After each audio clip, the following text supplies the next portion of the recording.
Muy buenos días, hermanos.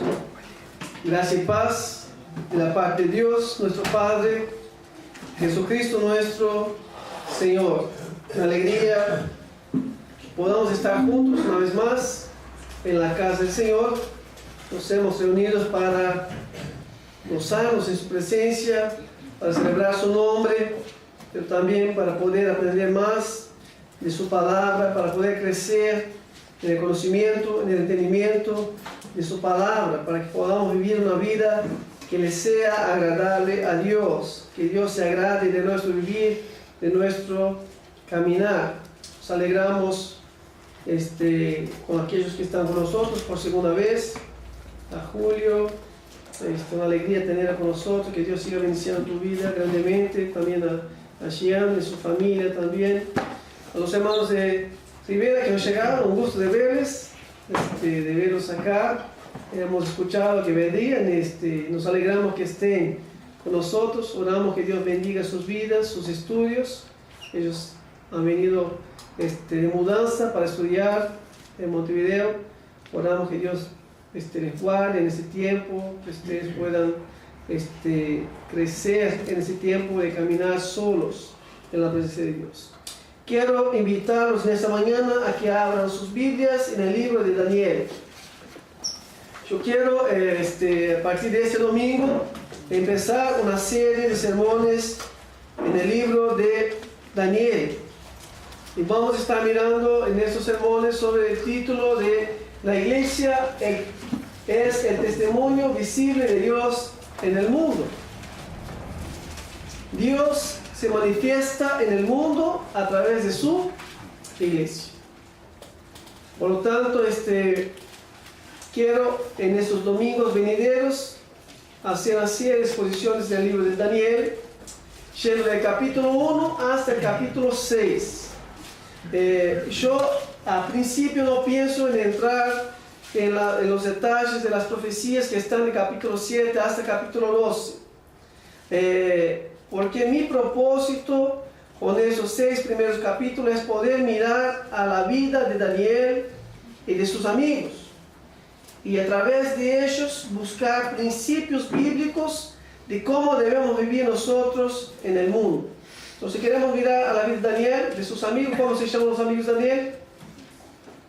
A ver los nombres de los amigos de Daniel. No, ese es el nombre pagano. Ananías, Misael y Azarías.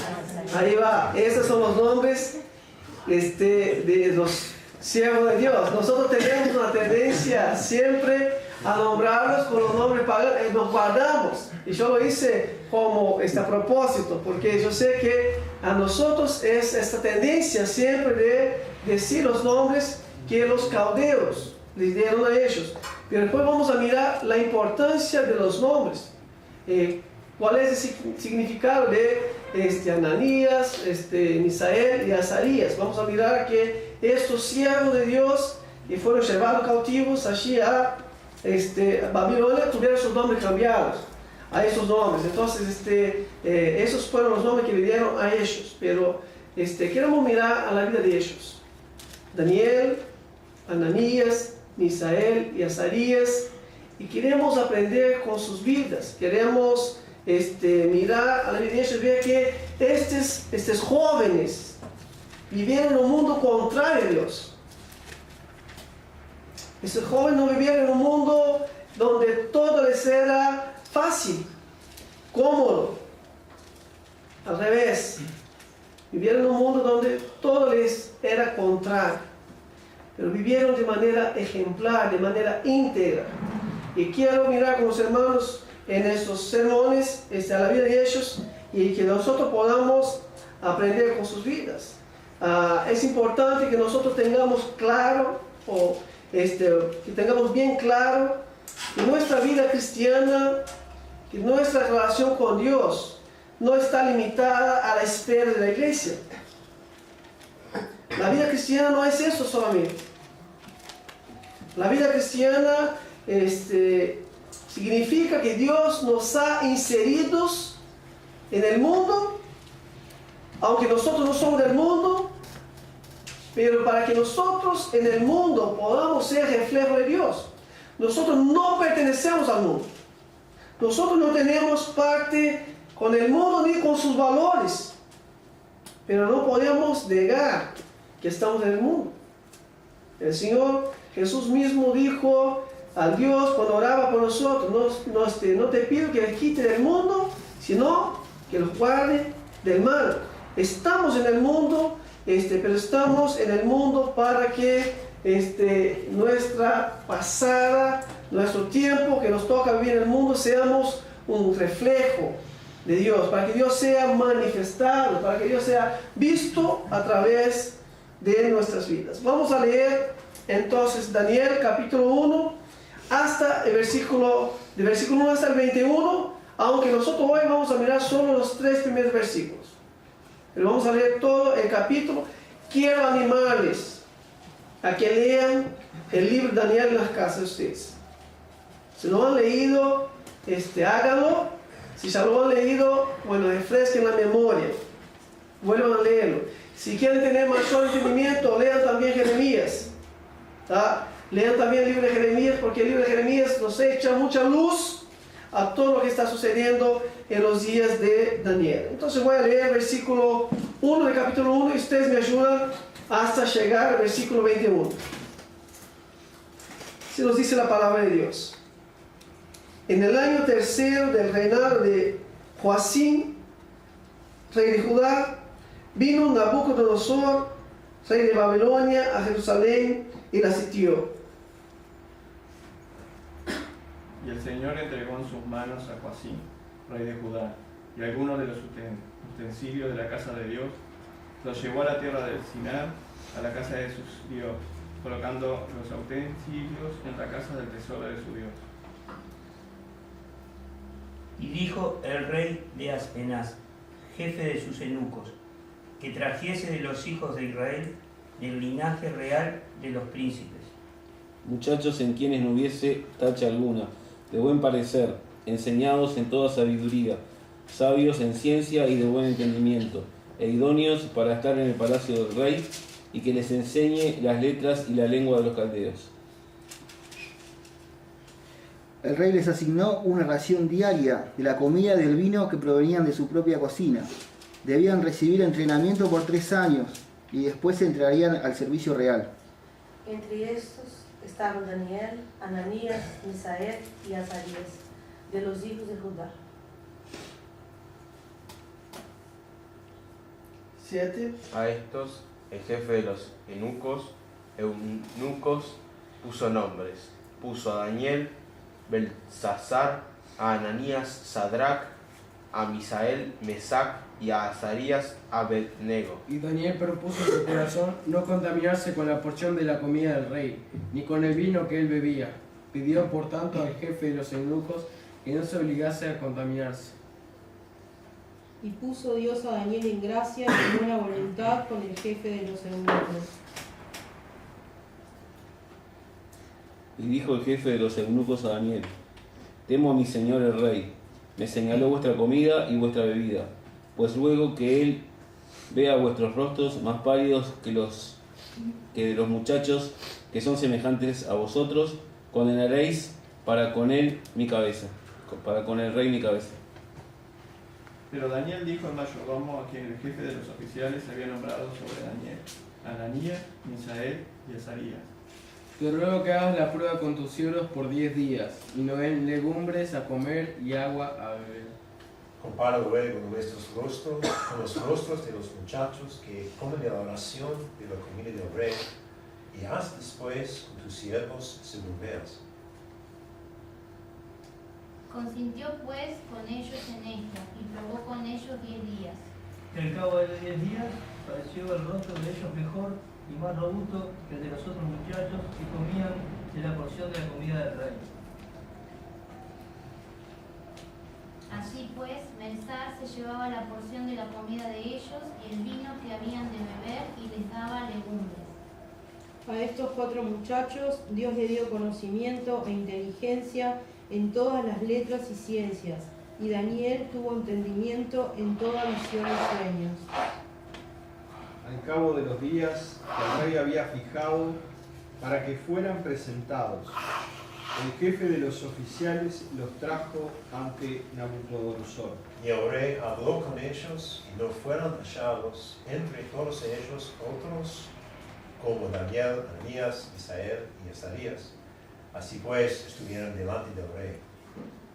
En todo asunto de sabiduría e inteligencia que el rey les consultó, los halló 10 veces mejores que todos los magos y astrólogos que había en todo su reino. Y continuó Daniel hasta el año primero del rey Ciro. Vamos a orar. Padre, gracias Señor por esta mañana. Hemos venido para adorar tu nombre. Hemos venido, Dios, para estar en tu presencia con la conciencia que tú eres un Dios poderoso. Un Dios que ha creado todas las cosas.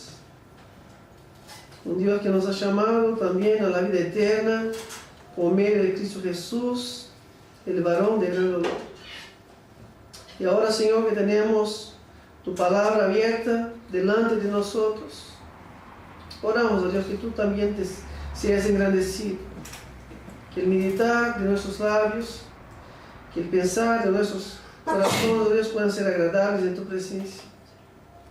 Ayúdanos, Dios, en esta mañana a mirar tu palabra. Ayúdame, Dios, a transmitir lo que tú me estás enseñando, Señor. Que todo sea, Dios, para el loor y alabanza de tu nombre y para la edificación de nuestras vidas. Así oramos, agradecidos en el nombre de Jesús. Amén. El libro de Daniel nos cuenta la historia de los siervos de Dios. El libro de Daniel no es historia para niños. Muchas veces nosotros pensamos que la historia de Daniel son solamente historias para niños. Y los niños tienen gran beneficio al aprender a través de la vida de Daniel y de sus amigos. Pero la historia de Daniel y sus amigos tiene gran relevancia, gran importancia para nuestras vidas. Al mirar a la vida de ellos, nosotros tenemos mucho para aprender. Vamos a aprender cómo debemos vivir en este mundo.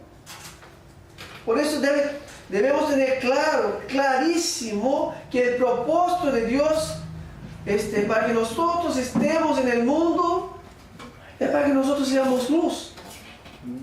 El propósito de Dios para que nosotros estemos en el mundo es que seamos luminares del mundo.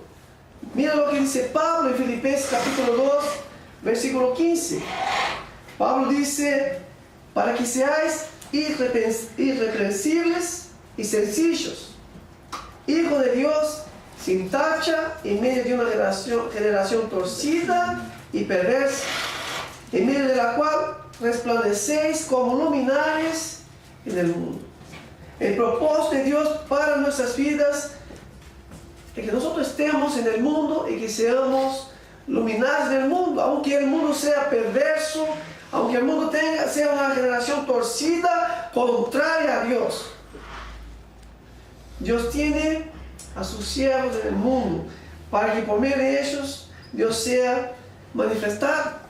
En otras palabras, nuestra manera de vivir, guiada por nuestra fe, que es una fe viva, debe manifestar al mundo que hay un Dios altísimo.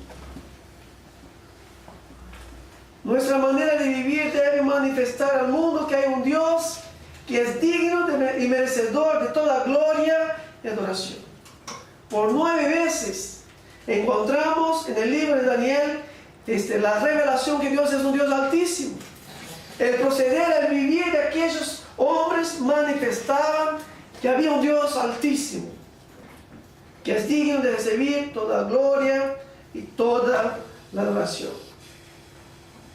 Yo quiero que nosotros, a la medida que vayamos estudiando el libro de Daniel, nos preguntemos, cuando las personas afuera nos miran, ¿qué es lo que ellos piensan de Dios? Cuando estamos allá afuera, viviendo con personas que no son cristianas, personas que no conocen a Dios, ¿qué es lo que ellos piensan de nosotros? O perdón, ¿Qué es lo que ellos piensan de Dios cuando miran a nosotros? Segundo, cuando nosotros hablamos con la gente afuera, ¿qué es lo que ellos aprenden de Dios?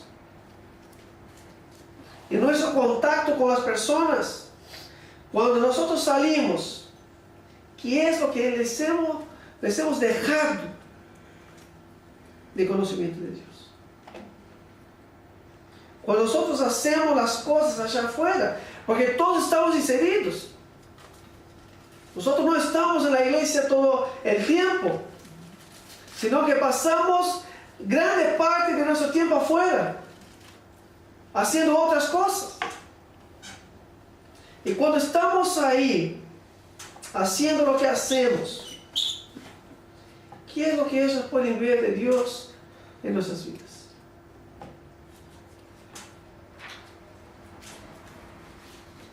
Yo quiero que nosotros, a la medida que vayamos avanzando en el libro de Daniel, podamos aprender cuál es nuestro deber allá afuera. Y que nosotros podamos vivir de una manera donde las personas que nos miran puedan aprender a conocer a Dios. Y que ellos puedan ver a Dios en nuestras vidas. Por eso debemos pedir a Dios que prepare nuestros corazones, que transforme nuestros valores, que Dios fortalezca nuestra fe y que Dios nos ayude a ser como Daniel y sus amigos en los días que nos toca vivir en este mundo. La iglesia en el pasado era conocida por llamar al mundo a reconocer sus pecados y arrepentirse de ellos. Cuando miramos la historia de la iglesia anunciaba al mundo que ellos deberían reconocer sus pecados, arrepentirse de ellos, creer en Jesús para que ellos pudieran ser hechos hijos de Dios. Así era conocida la iglesia del pasado. Lamentablemente en los días presentes es el mundo que le dice a la iglesia que se arrepienta de sus pecados y cambie su manera de vivir. El mundo, los días de hoy, mira a la iglesia y dice, ¿qué le ha pasado a la iglesia? Aquello que ellos decían antes que no hiciéramos, están haciendo ellos.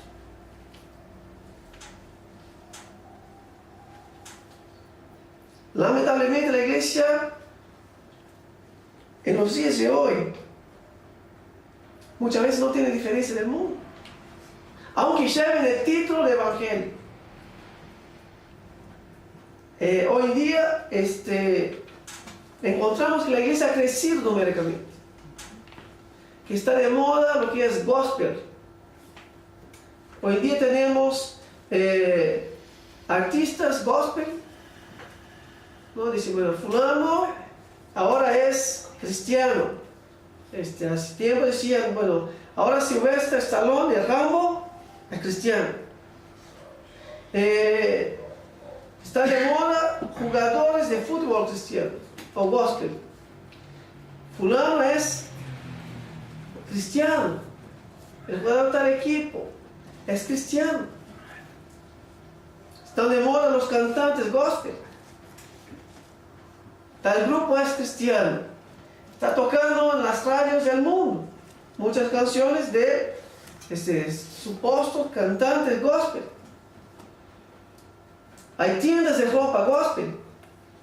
Otro día pasando en una ciudad decía el cartel, tienda de ropas evangélica.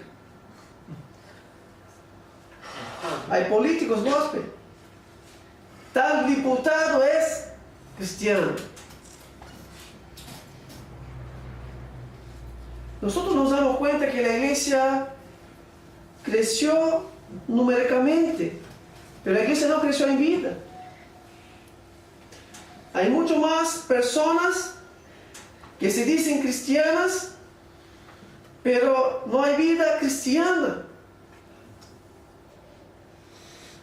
Los países con grande presencia de evangélicos siguen siendo países tomados por corrupción. Países donde los desvalores morales crecen. Países donde no hay impacto por parte de la iglesia en la sociedad. Cuando nosotros miramos a la palabra de Dios y miramos a la historia del pueblo de Dios, nosotros aprendemos que a Dios no le impresionan los números. A veces nosotros miramos, la iglesia ha crecido. Ahora somos más que antes. Pero la pregunta es, ¿estamos creciendo en vida? ¿Estamos impactando el medio donde Dios nos está poniendo? Dios nos impresiona con multitud.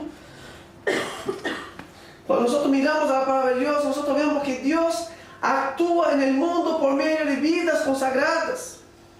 No es por multitud. Cuando nosotros miramos a la palabra de Dios, aprendemos que Dios usa a grupos pequeños, usa personas aisladas, pero que son personas consagradas. Nosotros no tenemos que ser muchos y no tenemos que ser ricos para transformar el mundo. Pero no impactaremos al mundo si no somos consagrados.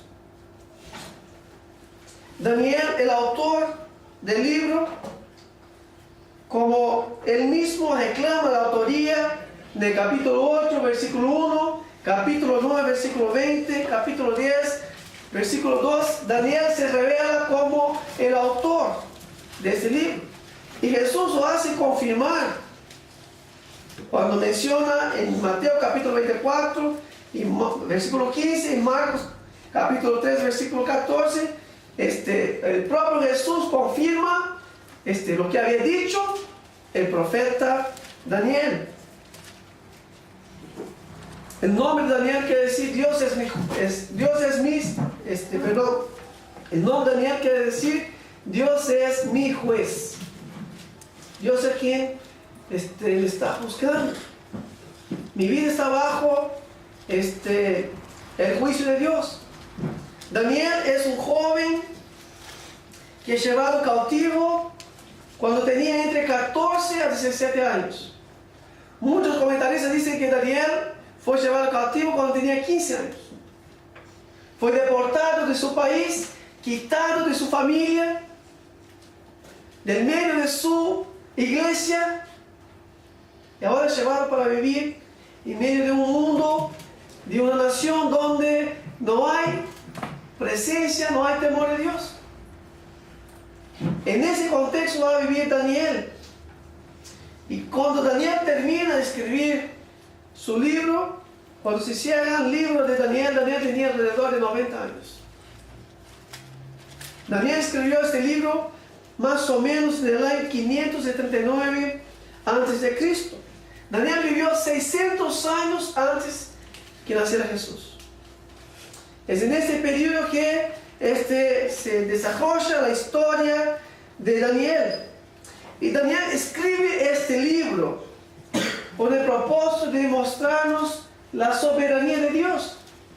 Cuando nosotros tomamos el tiempo para leer el libro de Daniel, aprendemos que Dios es un Dios soberano, que quien gobierna el mundo es Dios, y que nada sucede en el mundo sin que Dios tenga el control.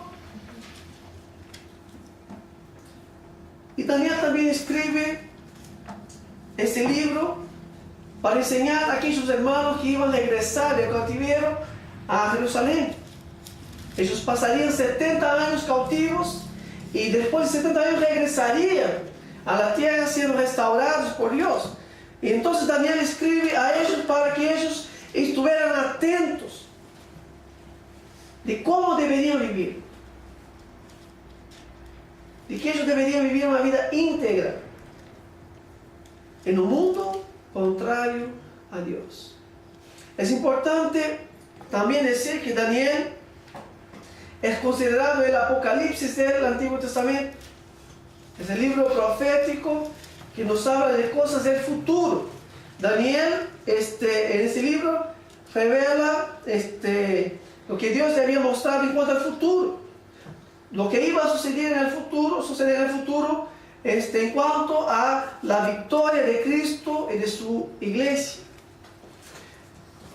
Pero antes de que nosotros podamos avanzar en el libro de Daniel, es necesario que nosotros hagamos un repaso en la historia.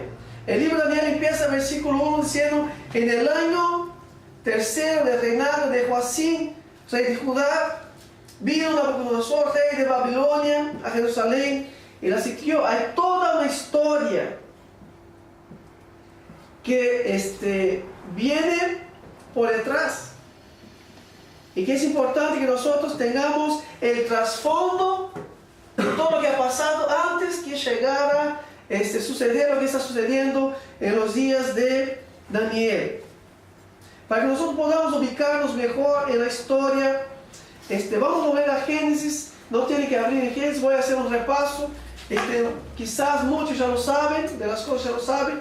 Algunos de los hermanos quizás no tienen mucho idea, conocimiento de la historia, pero vamos a volver nuestras mentes hacia el pasado. Génesis capítulo 2, Dios llama a Abraham. Y Dios promete a Abraham que haría de él una gran nación. Y Dios, que no miente, y Dios que es fiel en sus promesas, Dios cumplió la promesa a Abraham, nació Isaac. Como cumplimiento de la promesa de Dios. Y de Isaac vinieron los descendientes de Abraham. Se fueron multiplicando hasta convertirse en una gran nación. Dios le había dicho a Abraham que sus descendientes serían como la arena del mar. Y Israel se convirtió en una gran nación. Nos cuenta la historia que el bisnieto de Abraham fue vendido como esclavo a Egipto, José. Fue vendido por sus hermanos. Y la Biblia nos enseña que todo esto era cuidado de Dios para con su pueblo. José va a decir a sus hermanos: ustedes intentaron mal contra mí, pero Dios tenía todo esto establecido para el bien de nosotros. Dios permite que José fuera a Egipto porque había hambre en la tierra. Y nos cuenta la historia que los israelitas descendieron a Egipto para comprar alimento, después se mudaron para vivir.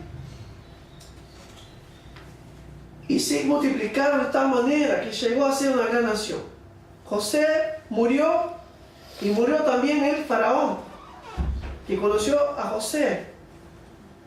Y por miedo de que Israel, que se había multiplicado tanto, tomara el control de Egipto, faraón, que estaba en el poder, esclavizó a los israelitas. Y ellos estuvieron por 400 años como esclavos en Egipto. Pero la Biblia dice que Dios, siendo misericordioso, escuchó el clamor de su pueblo. Y que Dios libró a Israel de la esclavitud con brazo fuerte y con mano poderosa. Pero Israel, cuando es librado por Dios, sale al desierto. Y después de haber visto todas las maravillas de Dios, el pueblo permanece duro e incrédulo. De manera que ellos van a peregrinar durante 40 años en el desierto. Y durante ese periodo, 40 años, al final, Moisés llama a Josué, porque Dios le había dicho a Moisés que no entraría en la tierra prometida. Y Dios le pasa entonces a Josué el liderazgo de la nación.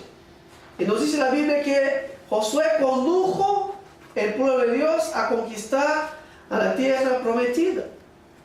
Dios le había prometido que les daría una tierra, que le haría de ellos una gran nación, y finalmente ahora ellos están en la tierra prometida. Y en la tierra prometida ellos pasan a ser gobernados por Dios. Ahí tenemos el periodo que llamamos de teocracia, donde el pueblo era gobernado por Dios. Y encontramos que durante ese periodo, que fue más o menos 300 años, Israel osciló en su relación con Dios. Había momentos de pecado, de apostasía, y Dios entonces mandaba juicio sobre su pueblo, y había arrepentimiento y restauración. Entonces Dios levantaba jueces, y todo eso está en el libro de Jueces durante aquellos días, para que el pueblo pudiera aprender de que ellos deberían vivir de una manera obediente a Dios, dependiente de Dios.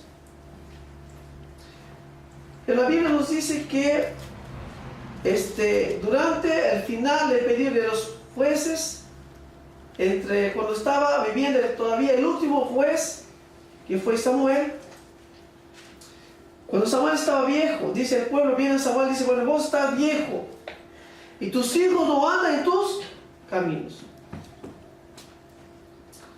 Y queremos que nos dé un rey que nos juzgue como las otras naciones. El pueblo le decía a Samuel, ya no queremos más que Dios gobierne sobre nosotros, sino que danos un hombre para que gobierne sobre nosotros. Y nos dice la Biblia entonces que la monarquía es establecida entre el pueblo de Dios. Dios entonces les da al pueblo lo que ellos habían pedido. Establecido un rey sobre el pueblo de Dios. Tenemos el periodo que llamamos el Reino Unido, que abarca el periodo de 120 años, bajo 3 reyes, Saúl, David y Salomón. Durante 120 años, Israel fue gobernada por un rey, y bajo solamente un Reino Unido. Pero la Biblia nos dice que después de la muerte de Salomón, el reino fue pasado a su hijo Roboam. Y la Biblia nos dice que este hijo no era un hijo sabio, que este hijo no escuchó el consejo de los ancianos, sino que siguió el consejo de los jóvenes. Y sucedió entonces que el reino fue dividido en 2 partes: el reino del norte y el reino del sur. El reino del norte conocido como Israel, el reino del sur conocido como Judá. Y cuando nosotros miramos Primera de Reyes, Segunda de Reyes, Primera de Crónicas, Segunda de Crónicas y los libros de los profetas, encontramos que el reino del norte estaba formado por 10 tribus. Y este reino tuvo 19 reyes. Y ninguno de ellos fue un rey piadoso, sino que todos fueron perversos. La Biblia dice que todos ellos hicieron lo malo ante los ojos del Señor. Dios levantó profetas para exhortarlos: Elías, Oseas, Jonás, Amós, llamando al pueblo que se arrepintiera de sus pecados. Pero permanecieron duros, desobedientes. Y la Biblia nos dice entonces que vino un pueblo extranjero, los asirios, y en el año 722 a.C., los asirios vinieron sobre el reino del norte y los llevaron cautivos y los esparcieron por toda la tierra, y jamás volvieron a establecerse como nación. Pero el reino del sur, conocido también como Judá, que era formada por 2 tribus, Judá y Benjamín, este reino tuvo 20 reyes. Y es un reino que tuvo sus altos y bajos. Tuvieron reyes piadosos que temían a Dios, y tuvieron reyes perversos. Hubo momentos de andar con Dios y hubo momentos de rebeldía. La historia nos dice que el pueblo del sur no aprendió la lección con lo que había pasado con el reino del norte. habían visto el juicio de Dios sobre el reino del norte y no aprendieron. Y porque ellos abandonaron a Dios y no hicieron caso a su palabra, Dios también envió juicio sobre ellos. Por eso Daniel empieza el capítulo 1, versículo 1, diciéndonos que vino sobre ellos un rey llamado Nabucodonosor. Nabucodonosor era el rey de los caldeos. Dios envía a los caldeos y dice versículo 2 que Dios se los entregó en las manos de Nabucodonosor. El rey del sur es entregado por Dios en las manos de Nabucodonosor. Y el texto nos dice que el rey que reinaba en Judá era Joacim. Joacim era hijo de Josías. Josías fue el último rey que anduvo en los caminos de Dios. Joacás, hijo de Joacim, que estuvo poco tiempo como rey, fue quitado de poder por el faraón de Cab, porque no quiso pagar tributo a Egipto, y entonces Joacim es establecido como rey de Israel. Pero ni Joacás, ni Joacim, ni Sedequías, que vendría a ser el último, ninguno de ellos, de los últimos 3 reyes, andaron en los caminos del Señor. Al revés, nos dice la Biblia que ellos hicieron lo malo ante los ojos del Señor. Y que por eso entonces Dios entrega a ellos en las manos de los caldeos. Joacim fue un rey tan perverso que nos dice que él quemó la palabra de Dios. En Jeremías capítulo 36, versículo 28 nos dice que Joacim manda traer los rollos de la palabra de Dios y los hace quemar. Por lo tanto, cuando nosotros encontramos que Daniel nos dice que el pueblo está siendo entregado en las manos de Nabucodonosor, tenemos que entender que todo eso estaba sucediendo por causa de la rebeldía, de la desobediencia del pueblo de Dios, hacia lo que Dios había establecido. Nabucodonosor hizo 3 incursiones en el reino del sur. Hizo la primera incursión en el año 605 a.C. Es en esta primera incursión donde va a llevar a los nobles, a los hijos de los nobles, a llevar los mejores del reino. Ellos son llevados para la corte del rey para ser entrenados para el servicio del rey.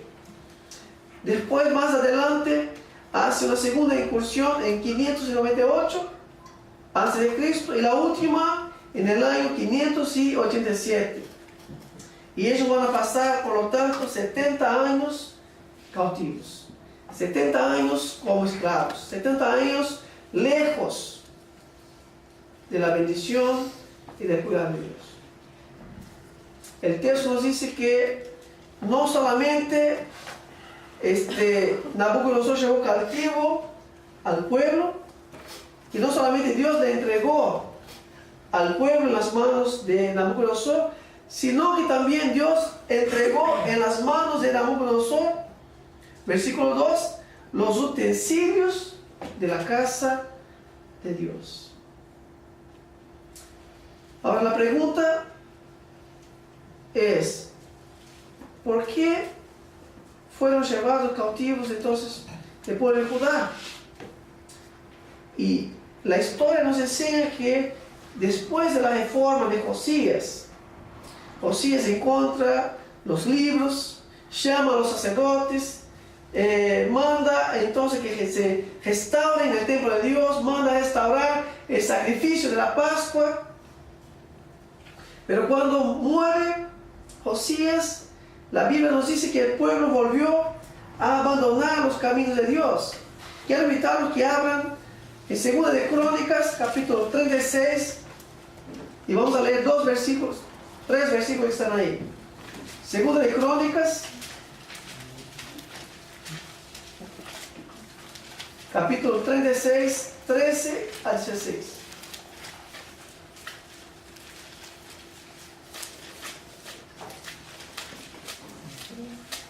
Segunda de Crónicas, capítulo 36, 13 a 16.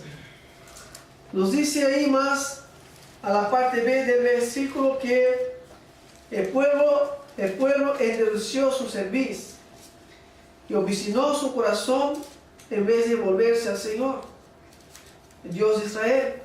Asimismo, todos los jefes de los sacerdotes y el pueblo fueron infieles en gran manera y siguieron todas las abominaciones de las naciones y profanaron la casa del Señor que él había consagrado en Jerusalén.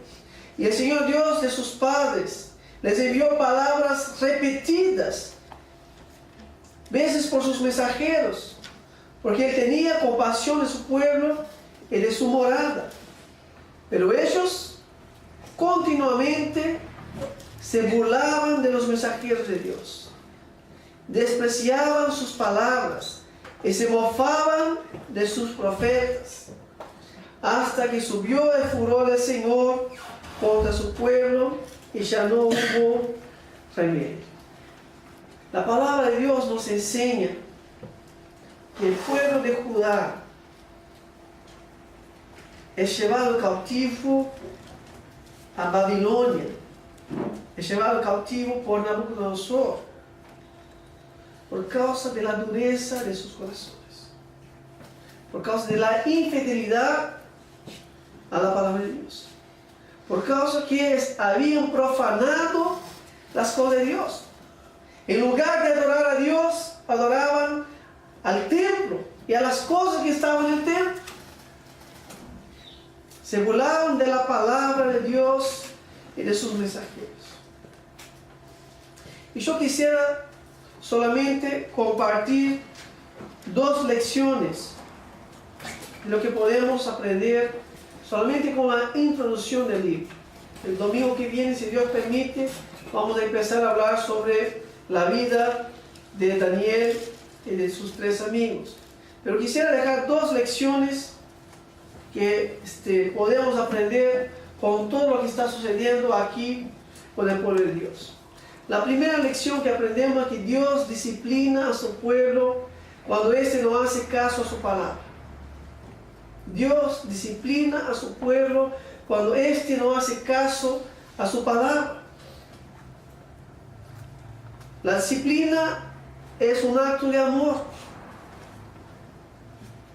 Aunque la disciplina puede causar lágrimas y pueda no parecer buena en el momento, Hebreos nos dice, capítulo 12, que la disciplina al final da fruto de justicia. Y Dios acá está disciplinando a su pueblo.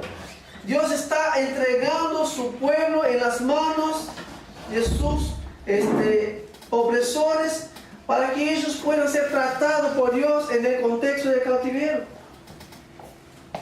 La historia del pueblo de Dios nos enseña que no vale la pena andar contrario a la voluntad de Dios. Cuando nosotros miramos tanto a Israel cuanto a Judá, nosotros debemos aprender que no vale la pena vivir en desobediencia a la palabra de Dios. Que no vale la pena ser rebelde a la palabra de Dios. Porque si nosotros somos hijos de Dios, Dios va a tratar con nosotros. Y Dios nos tratará con disciplina. Nosotros cuando miramos la historia del pueblo de Dios, vemos que cada vez que Israel obedeció a Dios, cada vez que ellos andaban en obediencia a la palabra de Dios, ellos fueron bendecidos.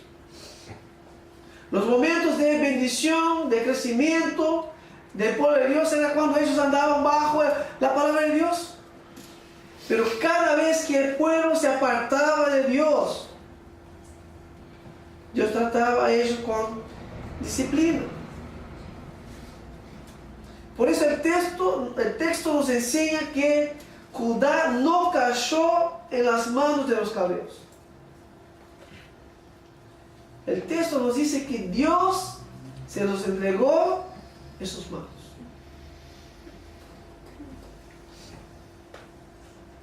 Las cosas no fueron robadas del templo. Los utensilios no fueron robados del templo, sino que Dios entregó los utensilios del templo en las manos de Nabucodonosor.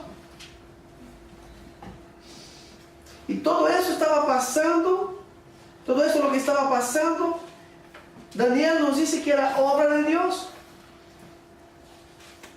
Era Dios quien estaba actuando entre su pueblo, Dios tratando con la rebeldía y la dureza de corazón de su pueblo. Daniel nos enseña que la palabra de Dios siempre se cumple. Dios avisó vez tras vez, levantó profetas diciéndoles: cambien de vida, arrepiéntanse, si no yo voy a enviarles a un pueblo como cautivos. Y quizás ellos decían: no, eso no nos va a pasar. Lo que les ha pasado a los del norte no nos pasará a nosotros. Lo que le ha pasado a fulano no me pasará a mí. Daniel nos enseña que Dios siempre cumple con su palabra. Dios había avisado que si ellos obedecieran, Dios estaría con ellos y los bendeciría. Pero si ellos fueran rebeldes, sufrirían el castigo de Dios, la disciplina de Dios. Y Daniel nos dice que ellos no hicieron caso a la palabra de Dios. Y por eso ahora estaban experimentando la disciplina de Dios. Daniel nos enseña que Dios disciplina a su pueblo. Y yo quiero llamarnos la atención en esta mañana. Yo quiero llamarnos la atención para que miremos a nuestras vidas. Yo quiero decirles que venir a la iglesia, leer la Biblia, postar cosas de la Biblia de Facebook, pero no obedecer la palabra de Dios, es andar en desobediencia. No basta con venir a la iglesia. No basta que decir, bueno, yo leo la Biblia. No basta cuando yo pongo versículos ahí o cosas en mi Facebook sobre Dios. Dios nos pide obediencia completa a su palabra.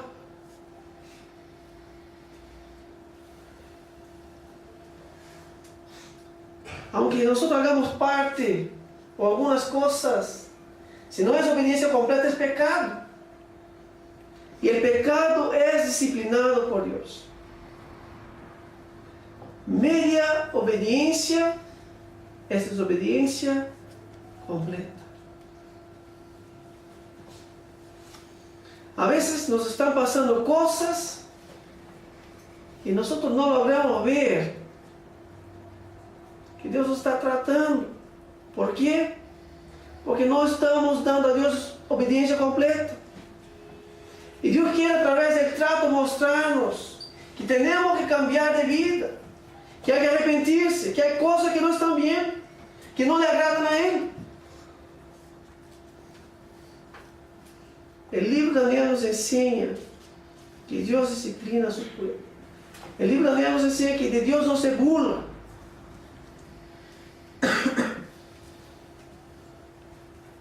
Daniel nos enseña que horrenda cosa es caer en las manos del Dios vivo. Dios quiere que nosotros vivamos una vida íntegra delante de Él. Si no lo hacemos, Dios va a tratarnos. Si no hacemos caso a su palabra, Dios va a tratar. La segunda lección que quiero mencionar, que encontramos y aprendemos con estos primeros versículos, es que Dios controla todas las cosas. Dios tiene total control de todas las cosas. Daniel nos enseña que quien controla las cosas no es Judá. Quien controla las cosas no es Nabucodonosor. Daniel nos enseña que es Dios quien tiene control de todas las cosas. A veces pensamos que no, yo sé lo que estoy haciendo.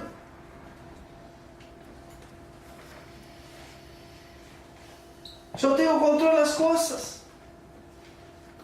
Daniel nos enseña que Dios tiene control de todas las cosas. Nada escapa de las manos de Dios. Daniel nos enseña que Nabucodonosor es usado por Dios para tratar la dureza de su pueblo. Nabucodonosor es instrumento en las manos de Dios. Daniel nos enseña que Dios es su soberanía. Levanta reyes y quita reyes. Que Dios es su soberanía. Nos trata hasta usando los impíos.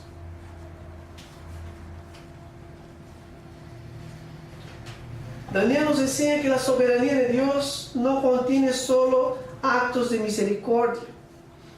La soberanía de Dios también contiene actos de justicia. Daniel nos enseña que Dios pone fin a la fe fingida de su pueblo. Esta gente tenía vida religiosa, iban al templo, adoraban las cosas que estaban en el templo. Pero para Dios todo eso no pasaba de mera idolatría. Porque ellos no confiaban en Dios. Ellos no dependían de Dios. Y lo vemos por la desobediencia de ellos. Por eso Dios quita las cosas del templo y Dios permite la destrucción del templo. Aquello que le era precioso a la gente, que ellos no tenían en alta estima y que tomaba el lugar de Dios en sus vidas. Es esto lo que Dios quita. Quitó la tierra y quitóles el templo. Y Dios hace todo esto para construir en sus corazones una fe verdadera. El propósito de Dios es que ellos tengan una fe verdadera. Por eso van a pasar 70 años para aprender esto. Dice la historia, cuando ellos regresan del cautiverio, nunca más fueron idólatras. Aprendieron. Pero llevó 70 años. Y hermanos, yo quería decirles también en esta mañana que religiosidad externa, conocimiento de teología reformada, nada de esto impresiona a Dios.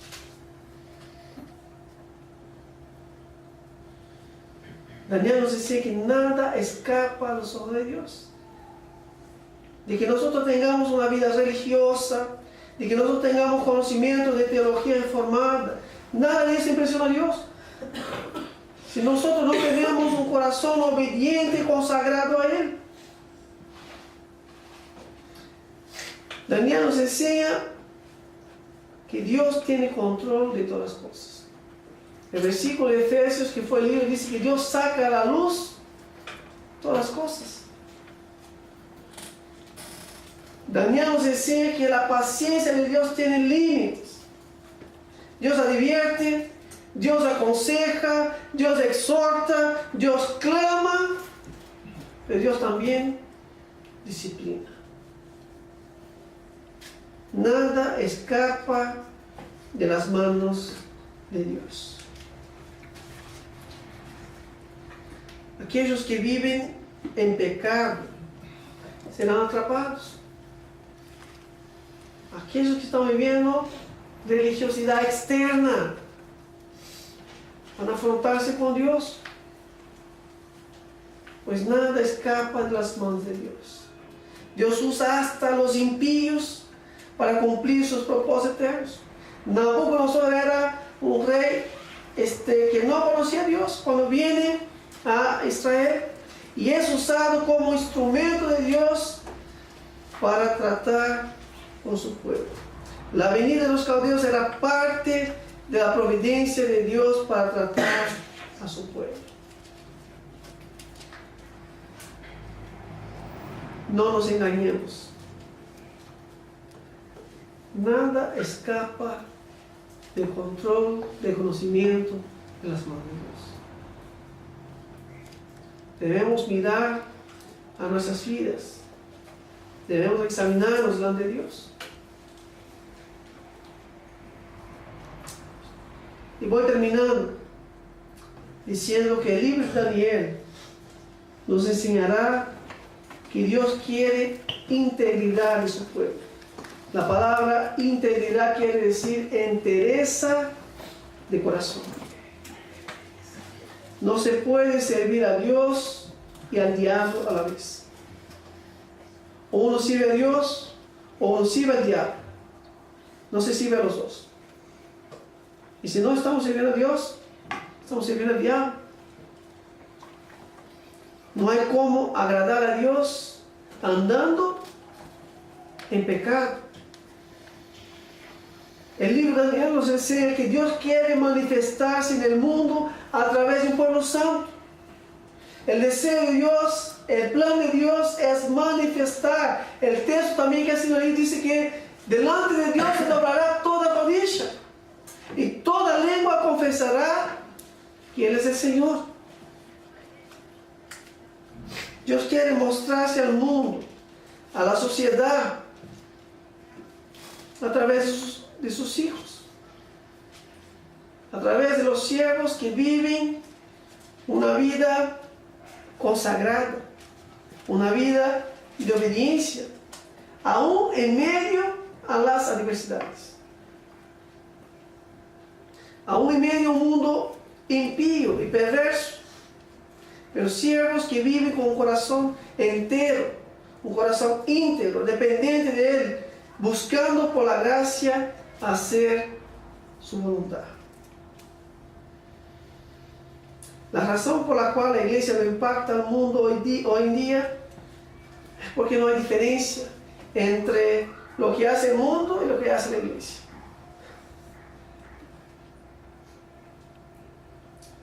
Trayéndonos a nosotros. Muchas veces no hay diferencia entre cómo vivo yo y cómo vive un mundano.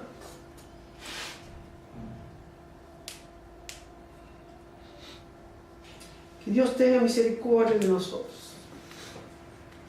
Que Dios nos trate con su disciplina, si es para nuestro bien. Que Dios nos trate también con su misericordia. Que nos restaure a una vida de obediencia.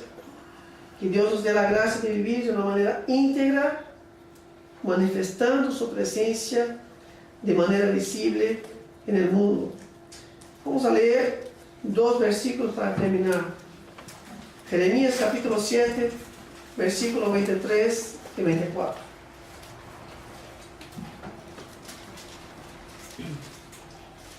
Jeremías 7, 23 y 24. Son los consejos de Dios antes que su pueblo fuera llevado al cautivo, y fueron llevados en el cautiverio. Jeremías 7, 23 y 24. Mas esto les mandé diciendo: escuchad mi voz, y seré a vosotros por Dios, y vosotros me seréis por pueblo. Y andad en todo camino que os mando. ¿Para qué? Para que os vaya bien. Dice, versículo 24: y ellos no oyeron ni inclinaron su oído. Antes caminaron en sus propios consejos, en la dureza de su corazón malvado, y fueron hacia atrás y no hacia adelante. Hermanos, que Dios nos ayude para que vayamos hacia adelante. Que Dios nos ayude a prepararnos corazón para que seamos como los siervos de Dios que encontramos en el libro de Daniel. Si nosotros no vivimos una vida íntegra, obediente a la palabra de Dios, no vamos a ir bien y no vamos a ser Dios conocido. Dios no se manifestará a través de los actos pecaminosos. Dios se manifestará a través de vidas santas y consagradas. Vamos a orar.